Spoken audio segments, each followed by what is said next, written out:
Donk Nation, Jackson Gennett's greetings and welcome to your Daily Dose of Donkey with Gingy. It's your boy, the Viking Donkey, bringing you some Steelers talk in the offseason. And luckily, you don't have to listen to just me talking today. We got Gingy back in the house. Gingy, how's it been? Gingy in the house, living it up in the off season. You know what it is. Back in the house to talk some free agency. From Gingy's perspective, lots happened since the last time we spoke, Donkey, and we were talking before the cast. We're starting to put together somewhat of a team here. I want to talk about what that's looking like so far. We certainly are. Offensively, I will say I like the direction here. Getting big, getting physical, adding 2 interior linemen. That's Nate Herbig, who's probably looking like a backup role right now. And that's Isaac Sumlalu, who I said was the best guard I thought in this offseason. I didn't think we had a chance to sign him, but signing him for cheaper than what Denver had to pay for Ben Powers, a huge move here. And you can see Weidl's absolute assistant GM coming into play here. We're getting a lot of ex-Philly players, a lot of big guys who can push the piles. That was Philly's blueprint, was be physical on the offensive defensive line. And Gingy, at least on the offensive line, it seems like we're off to a good start. Yeah, it does. I mean, the guy had some injuries 2020, 2021, but played a full season last year, super full season, like a season plus playoffs. So hopefully that was all behind him, and he gets to be the guy in there for what, 3 years? Next 3 years, I think. Yep, three-year deal. Apparently, that's the way you should do this now. Is you need to draft offensive tackles and sign offensive guards because their contracts aren't ridiculous like offensive tackles. But maybe that's the biggest problem I've seen so far in this offseason is no look to address the offensive tackles, which was a huge issue. I mean, I don't know if you want to blame Dan Moore or Dotson Moore for the problems that happened on that left side, but they were terrible. Chuck Okorafor is a passable starter, not a good starter, passable. And I don't know if you can win with bad offensive tackles right now. I mean, the Steelers lost their swing tackle, jumbo package guy in Scott to Washington, but then the next day signed LaRaven Clark, essentially the same exact type of guy. Swing tackle should be nothing more.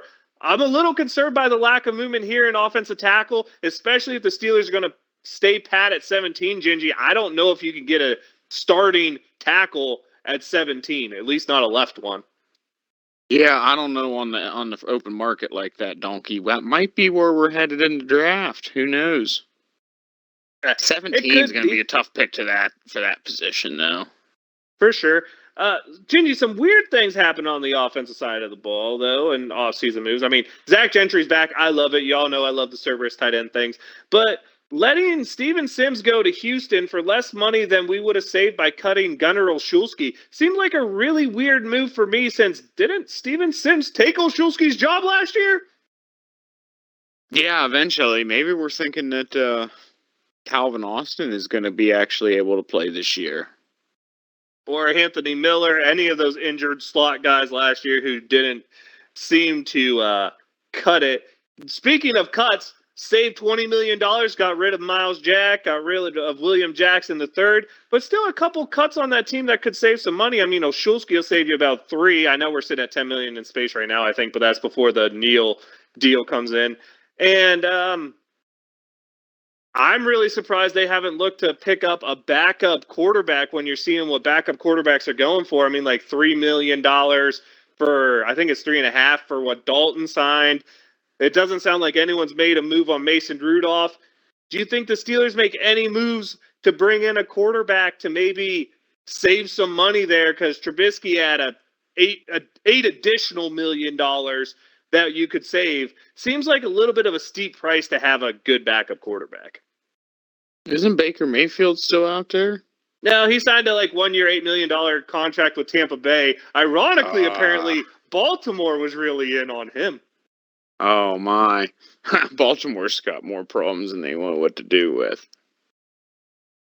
Yeah, that's for sure. Let's look at players. I mean, really, there wasn't very many players lost on the offensive side of the ball. I think we already just mentioned every one of the Steelers that has been lost so far from last year's team that contributed offensively. Before we get into some defensive talk, though, I want to stay on the offensive side of the ball, Gingy. And Lamar Jackson is 26 years old. Mm-hmm. Lamar Jackson is worth about 13 points a game if you judge off what Baltimore did with and without Lamar Jackson. Lamar Mm-hmm. Jackson has brought that team single-handedly to the playoffs while single-handedly being their offense for 6 years. 5 years, I guess. Mm-hmm. Lamar Jackson was drafted in the same class as Josh Allen. Lamar Jackson has earned $30 million less than Josh Allen to date. Lamar Jackson is available for every team to talk to, and no one has made this dude an offer. This is a dude who's been more productive than Deshaun Watson, yet Deshaun Watson gets fully guaranteed money for 5 years. Fully guaranteed money for 5 years. And no one even is nibbling at Lamar Mm-hmm. Jackson. Mm-hmm. Tell me a bunch of old white people didn't get together, sit in their offices, and say, we will not give out another fully guaranteed contract, especially to a minority quarterback who might have an injury history. Tell me that's not what happened, Gingy. I don't know if the word minority was used in that discussion, Donkey, but something to that effect, I'm thinking. Now, let me put in, Lamar Jackson. What a unique case, right? The ability to put out huge numbers, unlike any other quarterback we've ever seen since really Michael Vick, with a little bit more dynamicism. I don't know, Donkey. Here's the deal, though. For as good as he is, when the Ravens drafted him and they initially put together that team, I remember his rookie year, they built the whole show around him to make that work. His skill set is so specific and so niche that if you don't have an entire team to complement that style of ball, he's not going to be as effective in another situation. And I think other GMs and owners know that. You cannot sell the farm to get this guy because you have to have so much with him. I hear you, but who was the highest scoring offense in the league last year when Lamar Jackson was healthy? The Ravens. Can you name when me was a Lamar single, Jackson healthy? The first 10 games he played, and they were the highest scoring team in the league. Interesting, because my issue with Lamar Jackson isn't necessarily September to November, Donkey, if you know what I mean. Right. I mean, his style. He's had 2 injury years, but hear me out on this. The Baltimore Ravens lose 3 running backs a year because their training staff or their field is terrible. They are one of the 2 spots that is, I think it's 4 or 5 times more likely for an injury to occur, is in Baltimore, or who was the other one? There was another team that was named on that I can't think of right now. But I'm not sure the injuries are all his fault. The fact of the matter is, this is a kid who's an MVP. This is a kid who's been to the playoffs. This is a kid who's won the good divisions against good Steelers teams. This is a franchise quarterback to the T. You're telling me Danny Dimes is worth $40 million a year, Gingy. This is a dude who's thrown less touchdowns than games played in every season except for his rookie year. And Danny Dimes is getting $40 million a year, and no one will give Lamar Jackson a contract offer. Yeah, you're right. I mean, there's some extra stuff going on with him too, right? He's not negotiating in his traditional fashion. He's speaking on behalf of himself. Do you think that plays against him in any of this? Yes, I believe the full collusion is not just the owners, but I believe agents have contacted owners and said, don't do this. We want to make a point that players need agents. Because what does it say to agents if the biggest, richest football contract is signed by a dude who was represented by himself? I fully believe, and you can tell me other ways, and I want you to tell me other ways because people need to be able to make their own opinion on this, Gingy. But I have a hard time believing a generational talent like this is available at 26 years old and no one will offer him at least a 3-year fully guaranteed contract because no one said that he's got any contract. So you don't have to guarantee him 5-6 years, but wouldn't a 3-year fully guaranteed contract be worth it? Because if you're another team, that means you can franchise tag him at least twice more. That means you have him for at least 5 years until he's 31 years old. You're telling me that's not worth the chance to get him, and it only cost you 2 first-round picks? Did you see how much Deshaun Watson cost Cleveland? And you're telling me Lamar Jackson isn't worth it? Have you seen the rumors of what the Jets are going to give to get Aaron Rodgers at 39? but Lamar Jackson's not worth 2 first-round picks and a fully guaranteed contract? I think the owners might have to see they're going to wait and see what happens with those type of deals. No one says that the Cleveland Browns just haven't sunk their franchise for the next 20 years either. Like, No. the vote's still out on that. I don't disagree, but let's be honest here. That's the one fully guaranteed contract. Cool. Why don't we talk about the non-fully guaranteed contracts that reached the end mark? Kirk Cousins. Look what Dak Prescott's getting. The thing is, once the first fully guaranteed contract comes, they're going to keep coming. But here's the thing. Lamar Jackson, from all talks, hasn't been even offered a non-fully guaranteed contract, Gingy. That's where my problem comes in. Even if he's negotiating, he wants a fully guaranteed one. You know, if some team was offering him $45 million a year, they'd let it be known. But the fact of the matter is, every team who needs a quarterback is saying, yeah, no, we're not interested. Carolina said, yeah, no, we're not interested. Atlanta, yeah, no, we're not interested. Washington, yeah, no, we're not interested. Which one of those teams has a quarterback who's worth a damn? Yeah, I know. Didn't Jim Irsay, owner of the Colts, came out last week and pretty much said it, didn't he? He said, I do not believe in fully guaranteed contracts, if that's what you're saying. Pretty much said that in terms of how things are going with Lamar, that ain't going to happen for him. So yeah, there's definitely some resistance from the owners, but you've really intrigued me with the resistance from the NFL agent community. That sounds like something that would definitely be possible as well. I mean, it just makes sense, dude. How else can you explain a dude that's that talented? I don't care what you say. I watched Lamar Jackson on the field. Is he a good passer? He's very meh, but let's be honest. The best receiver he's ever played with was Hollywood Brown, who at best is a number 2. The dude's, remember, for 2 years, Gingy, you remember Miles Boykin? The bottom of our roster guy? He was the number 2 receiver in Baltimore for 2 years while Lamar was there. Don't forget that. The only receiving threat on that Baltimore team who's worth a damn is Andrews. I mean, that's a good tight end, but it's a real good tight end. It is what it is, and I've never seen anyone as invasive as Lamar Jackson. I'm going to be honest, I've never seen him really take a hard hit, and it's not like he has RG3 torn ACLs, never going to be the same guy type of injury. He's a guy who probably could have came back last year, but decided to make his point saying, you didn't pay me, why should I risk it? Which is a smart thing, I personally think. Is it biting him in the butt right now? Maybe, but I personally think there's a lot other extenuating circumstances there. And Gingy, before we get on to the defensive side here, I want to know if there's anything you want to say about that or anything you want to talk about, any of the crazy contracts we've seen given to quarterbacks out there this year. Oh boy, lots of movement around there. No, Donkey, we'll let this continue to play out. We'll definitely have time to talk about full team. I want to talk about full team units once things start to settle down post draft.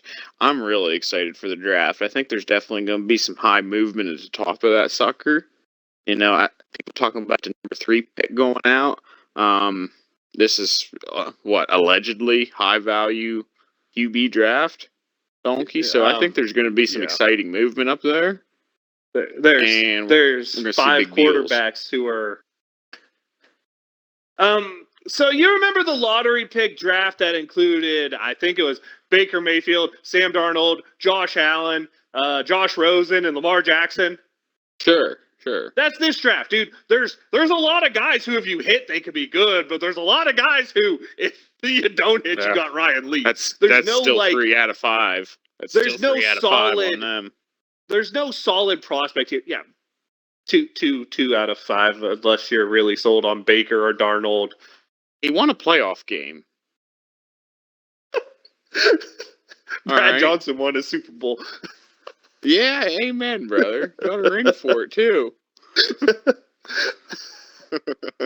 I'm not sure that's the measuring stick we should use. I do like Baker, but I don't know. It's just I don't get all the hype here. You're talking a lot of quarterbacks who, if you were rating them, would come in between like the 15 and 30 spot if I was ranking them in terms of player talent. And that's with the idea that I give quarterbacks a special premium. I don't think there's a top tier quarterback in here. I think there's a bunch of mid first rounders. Just like last year, there was only late first rounders. But that's neither here nor there. You know how the draft goes. I mean, everyone wants that next great franchise on the rookie deal. You don't believe that? What in the world did the Chicago Bears do to get out of that number one pick with fleecing the Carolina Panthers? I mean, my Lord, what a king's ransom for a lottery ticket, Gingy. Yeah, I agree. It's a tough thing to mortgage your future on a chance like that, but you can find a franchise guy, set you up for the next 12 years, you know? You could, but You could. I'm going to say this again, Gingy. Very few quarterbacks are successful on their second contract. Don't judge a quarterback till he hits his second contract, because once you pay him, it gets hard to win. We've seen that with a lot of teams. And yeah, Patrick Mahomes, Tom Brady, you both can shut up. I understand. You two just win football games. That's all you do. I got it. You guys are awesome. I'm never going to doubt it. Brady's the GOAT. Mahomes might be the baby goat. I don't know. Not getting into that. But Gingy, you want to talk about some defensive moves for the Steelers? Defensive moves. Here we go. Again, we did allude to some. We did allude to some of that with the downhill sledders at middle linebacker or at linebacker position. We got KZ and Neal up there instead of Edmonds. I don't know, Donkey. I'm not super satisfied on that. I don't think Edmonds wanted to be here though. That's what I think. He wanted a spot to go show he could start, and I think he got disrespected by the Steelers. I firmly believe that. I firmly believe he should have been priority number one, if not 1B, because 1A was Cam Sutton, and of course we lose both of those guys. We replace them with other guys. But bringing back Ogunjobi at $10 million seems a little steep. Other starters from last year's team. Miles Jack, cut, currently a free agent. Devin Bush, off to Seattle. Robert Spillane, off to Vegas. Cam Sutton, off to Detroit. Terrell Edmonds, off to Philadelphia. There's a lot of movement here, and I don't know if anyone ever got really better, because Sutton gone, replaced with Patrick Peterson. Had a great year, 5 interceptions last year, but when you go into the secondary stats, Cam Sutton had a better QBR for him and had his best year, 3 interceptions. And don't forget, Patrick Peterson in his 10-year career only had 2 years where he had more than 3 interceptions. So not necessarily an upgrade there, and an older guy who's been injury prone recently. But maybe he can be a guy who can help develop a cornerback if we get a young one. But right now you're looking at Peterson and Ahkello Witherspoon on the outside. A little scary. Middle linebacker, yeah. We lost all 3 of our main guys. We brought in Cole Holcomb, coming off a foot injury, was a speedier guy but can't cover. Elondo Roberts, another guy. Speedier guy, can't cover. Both were former team captains on their other team. That's the thing the Steelers like to see. I believe Holcomb wore the dot for a while, which might be huge in play calling. But you're looking at guys who, when you look at their QBR against, they were about 130 last year for both of them. And that's where they about sit in coverage. Our worst coverage guy was Spillane, and he sat at 110. So you're telling me Spillane's better in coverage than these two, Gingy? I'm a little nervous. Yeah, I agree. There's an opportunity there for the middle of the field to be wide open again. That was a problem. That's been a problem for the Steelers consistently. What it looks like to me that they're trying to do is basically force teams to throw, rush the quarterback, don't allow them to run the football, and then try to win that way with big splash plays, big interceptions, big turnovers. Against team, that can work against certain teams, Donkey. But I don't know in today's NFL if that's a long-term recipe for success. It's a way to be mediocre, and hear me out on this, because it's a way you beat the bad teams, but it's a way you lose to the good teams. Last year, Week 16 might have gave you a little taste of what this kind of would be like. The backers who played the most was Jack and Spillane. We played that downhill style. Watt was there. We forced 3 interceptions from Carr because he had an off day, and we were able to stop Josh Jacobs, who had a great year. We were able to shut him down, and that was a game without Terrell Edmonds. That's why I bring that up, because maybe what they're trying to do is let KZ and Minka be free on the back end and not have to worry about run defense. And the reason Edmonds wasn't the focal point, and this is what my hope is, the reason Edmonds wasn't the focal point is they want two ball hawking safeties on the back end rather than a safety who has to come up and support the run. Which, let's be honest, Edmonds, if he wasn't a first round pick, people in Pittsburgh would have loved him. He became a great box safety. That's the word. A great box safety for the Steelers. I personally think, though, Gingy, the bigger loss is going to be Cam Sutton. And the reason is Cam Sutton could play man coverage, Cam Sutton could play zone, and Cam Sutton was good at all he did for us. I think that's going to be probably the biggest loss. Because in terms of middle linebackers, I feel like this is a big wash. You got a couple younger guys who had better years but played behind better defensive lines. And let's be honest here, Gingy. What makes a middle linebacker look good? Coverage.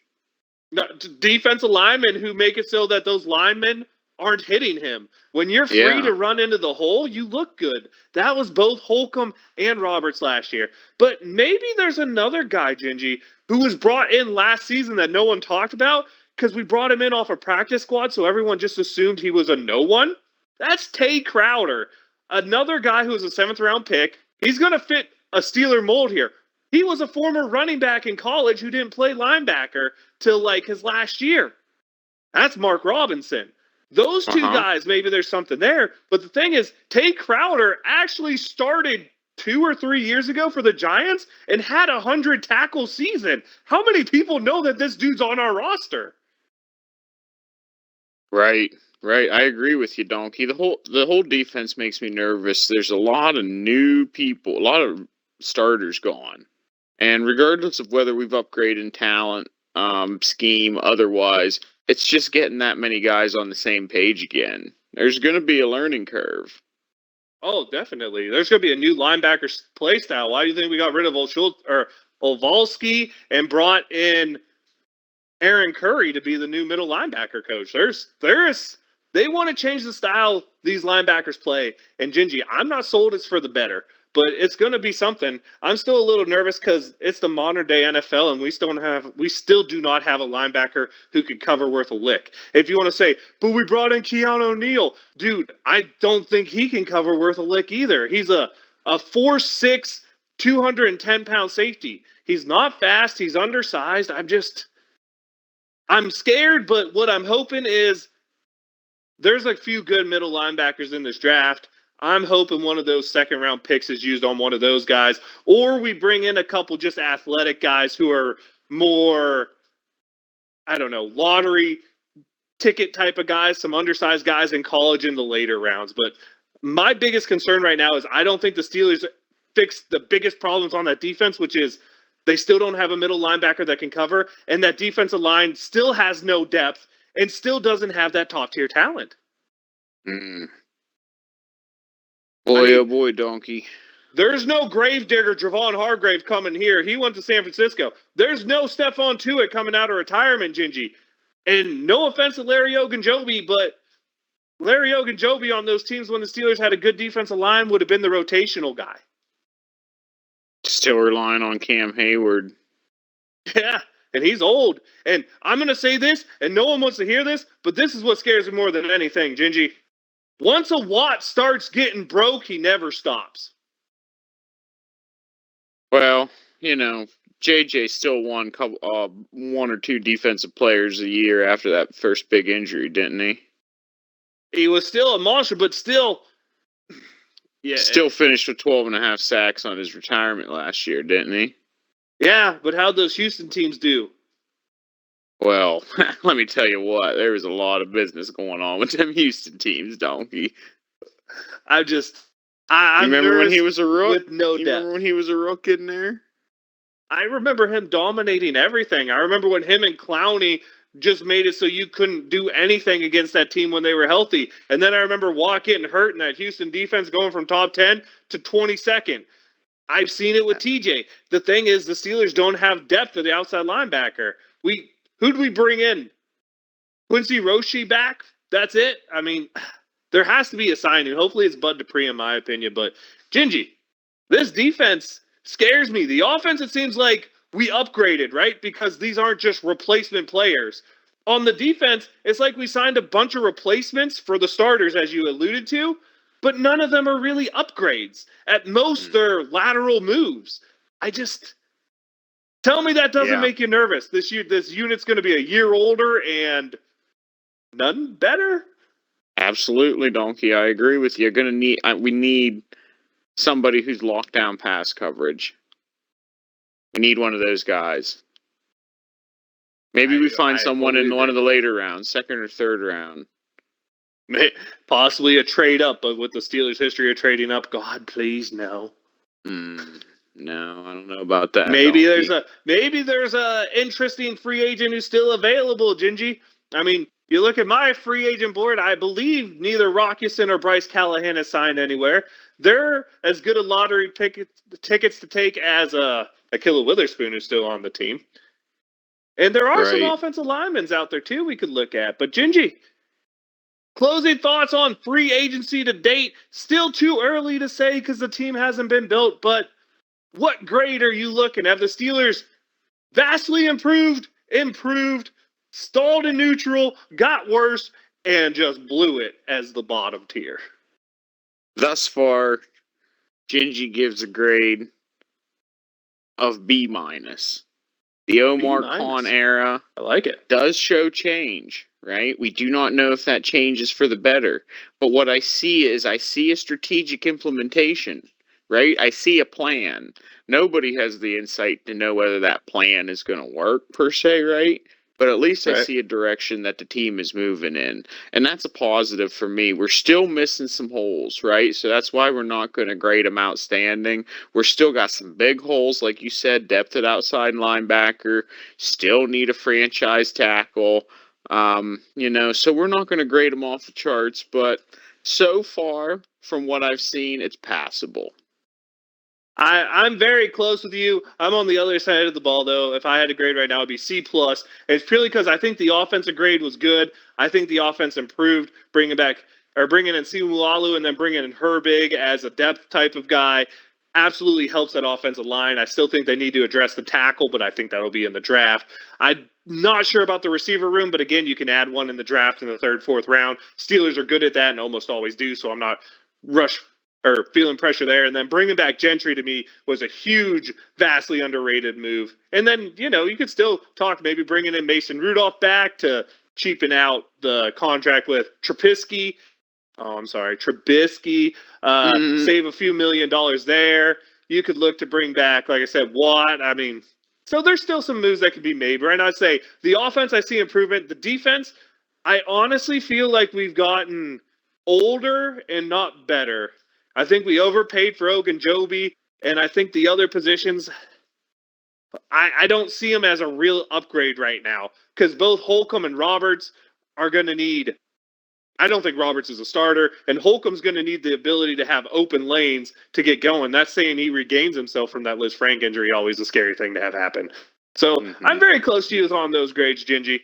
I guess I want to end, just in case we don't get you before the draft again. 17, do the Steelers stay? Do they move up? Do they move back? And what position should they look for if the talent's available? Oh, boy. Now, see, for me, this is all speculation, right? I would like a franchise tackle. I would, but at 17, man, are you really realistic in considering that? As long as you don't want a left tackle. Donkey, you were kind of talking about going to the defense, perhaps? Maybe, just maybe, we get some pass coverage. I've heard the name Brian Branch from Alabama come out. Hell no. I'm going to tell you that I feel that's, a possible Artie Burns secondary move. I'm not sure about that. Safeties just aren't worth first-round picks. Yeah, at 17 is such a... You have to get a difference maker. It has to be a playmaker. But I mean, that's the name I've been hearing at one for the Steelers in terms of value. I don't know, Donkey. I'd love to see a tackle come off the board there. Who? Maybe there was a name, Tennessee. Oh, Yeah, the kid from Tennessee. He's a yeah. big man. He can move some people. I am drawing a blank on the name, but that is who I would prefer right now. Darnell Wright. That's it. Yep. If we can get Darnell Wright at 17, I think that would be the best choice. And then I think we have early second rounder, right? Like first pick of the second round? First pick of the second round. Thank you, Chase Claypool. Okay. So, hear me out here. Maybe Darnell Wright 1. If you see the value and talent in Brian Branch, take him at 32. I could see that. I personally think the way it's going to go is I think Johnson's the second tackle out of Ohio State. My draft prospect is Meyer, tight end, Notre Dame, first round. Second round, offensive tackle, Johnson from Ohio State. I think it's whichever one isn't the first round talent. I think maybe Paris Johnson's the first round guy. Well, anyway, the other guy from Ohio State, take him there. That's what I see. And then I think your third pick, you take one of the middle linebackers, whoever falls there. Hopefully the dude from Clemson, because he's athletic as hell. He just doesn't know how to play linebacker. Trenton Simpson from Clemson. Yep, that's his name. I know a lot of people are going to say, well, you should take the white kid from Iowa. He's a Steeler. He's already wearing black and gold, donkey. Well, why don't you then? Jack. Why don't you then take him? One, he played at Iowa. Two, have you ever watched him go against an athletic person like the whole one time a year he does it against Ohio State? The dude just... He would fit in perfect with a linebacking core we currently have. I just don't know if that's a good thing. Yeah. But no, did you? Any name you said there outside of Branch, I was actually okay with. 17's a hard spot to take because you have to take a first-round talent. You can't do the Steelers things of not taking first-round talents in the late, like after 25, it's kind of a crapshoot. You have a top 20 pick, it has to be one of those top 20 guys. I just don't feel that Branch fits it. And my bigger problem is, are we going to have 3 Minkah Fitzpatricks on the team? Because if you draft Branch, Minkah, and KZ are all free safeties. Mm-hmm. What the hell are we going to do with 3 free safeties?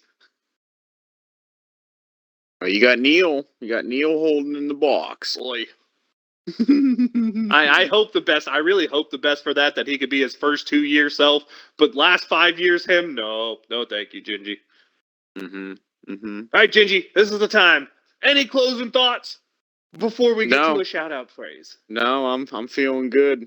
I'm feeling good about it so far. Can't wait to see more. Can't wait for draft at the end of the month. I'll be back for that for sure. It's gonna be fun. Gingy, it was great having you back. It's time for some shout-outs. Do you have one, or is it non-football time, so who the hell cares? Maybe an XFL shout-out. I don't know. Yeah, I don't know. The only thing that really caught my attention, I don't even know. I don't want to shout it out. It's a negative thing. How about a suck out or something like that? An ass kick? It was something like that. I don't know, man. Here's Gingy's ass kick of the day. Fucking Juju Smith-Schuster being a Patriot hurts me. I want to see Bill Belichick in some TikToks. I would love to see that too. I would love to see that too. But donkey, come on, man. That hurts my heart. That don't bother me none. I just think it's going to be fun. Well, classic Yinzer behavior. I'm still not over New England. What can I say? That's some fun time. My shout-out's going to be to the Pittsburgh Pirates. They finished this month with a perfect record. No one forget it. They started the season with a month of perfect baseball. Wow. I mean, it's only one game, but who cares, Gingy? That's fun. Way to live it up, Donkey. Always got to take the positives when you can. I am the Viking Donkey. That's Viking_Donkey on Twitch and Twitter. Your daily dose of Donkey with Gingy's YouTube channel. Leave us a like, comment, follow. Tell us what you want to hear. Tell us if you want to get in on some of the talk action. Tell us what your prediction is for the draft so we can see what everybody thinks the Steelers need. Give us some grades that you feel the offseason has done so far. And hey, best of all, Gingy's here, so he'll let you sign it off. Heck yeah, we in the house, Mutant Gingy. We talking football. We playing some games. We chilling. Donk Nation, Jackson Jennings. I know it's the off season, but we got to stay warm, stay frosty, folks. Let's go. We're getting into springtime, getting into draft. Here we go, Steelers.